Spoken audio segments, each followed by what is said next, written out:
was born in the Bahamas. He's a local spoken word artist, hip-hop artist, and educator with his background in anti-oppressive education. He's long used his art form to critique social power systems and inequalities. So please welcome Khodi Dill.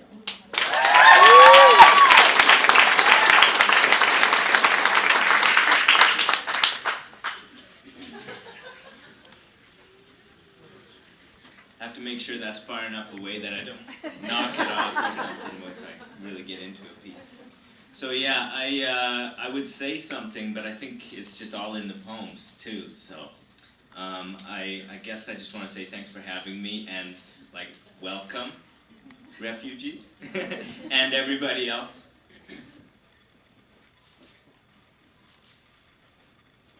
I am made from black and white, so my essence is gray. How flattering. Though all things considered, there is at least a smattering of blonde hair and blue eyes, though by a look you'd never guess, 'cause I am brown-skinned and therefore my essence is less. They call me mulatto, from mule. Now that's at least half crass. It makes my father a thoroughbred and my mother an ass. So I'm hoping these words become a thing of yesterday, but Dairy Queen mixed brown and white ice cream and called it mulatte.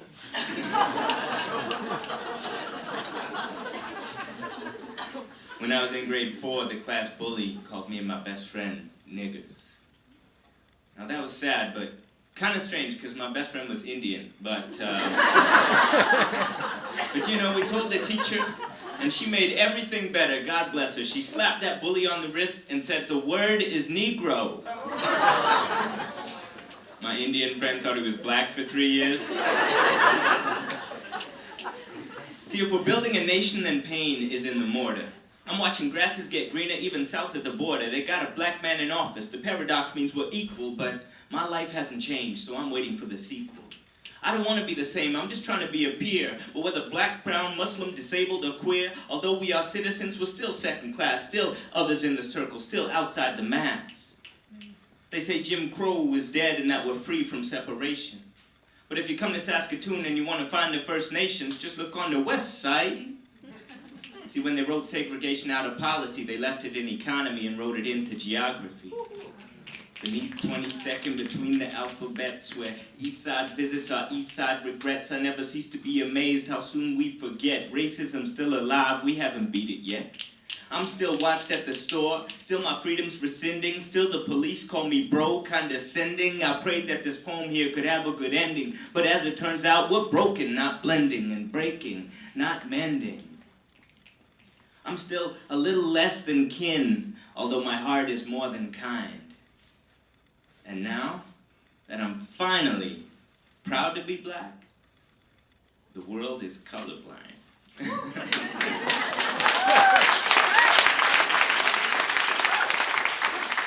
This lady once told me that I was lucky because black people don't show their age. And it's true, my grandmother bore the beauty of youth. But I have to wonder, do our faces not wrinkle because we bear the facelift of too much pulled hair? Or because our expressions have been frozen with the shock of rape? See, at times at the altar I fall and I wonder how our bodies have been altered. By the passing of ships over bodies of water. By the lashing of whips over bodies of brothers. How our lips are enlarged from too many hits till they say we look like monkeys, till they say we talk funny. But it's really because right here, education comes from money. So I diss the disproportionate spread of wealth. So I'm diabetic from the disproportionate spread of health. So the way I get rich is fist over hand, clinging to ancestral ideals of wealth in distant lands. And it is true, we must deal with the dealing of hands. Hands with white palms. Worn from all that church clapping that once ran from Christians who were chasing and trapping, that once clung to a palm like life clings to a sapling, hoping not to get taken by the brand new colonial exploitation, exploration, domination, subjugation, the commodifying, uninspiring, anti-integration. Call me African Canadian. See, my story lies in too many tombs where I have searched for my sons and daughters. My story lies in too many moonrises spent waiting these cracked feet in water. Water, despite an old fear, seated in muscles that recall a fall and a futile thrashing about. A fear seated in lungs that recall the last breath taken in terror and wet salt. My story lies in the scars raised and the brands blazed upon my skin like a relief map. See, they labeled me black and then they labeled my back. So everywhere I lie, I leave a legacy of lines like a fingerprint.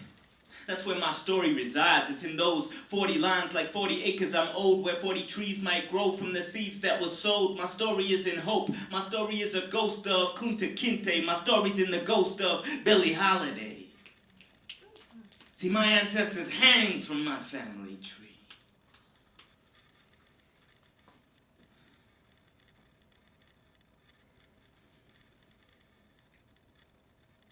Like strange fruit for the crows to pluck. If black people don't show their age, I wouldn't call it luck. Thank you.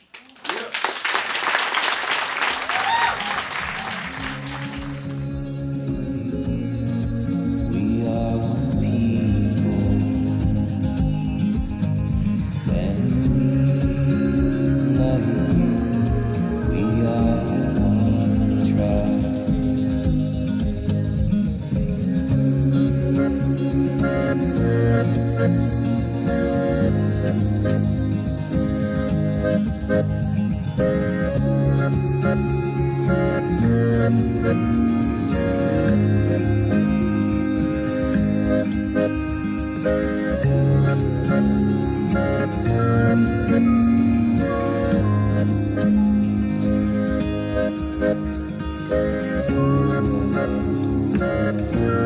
Thank you.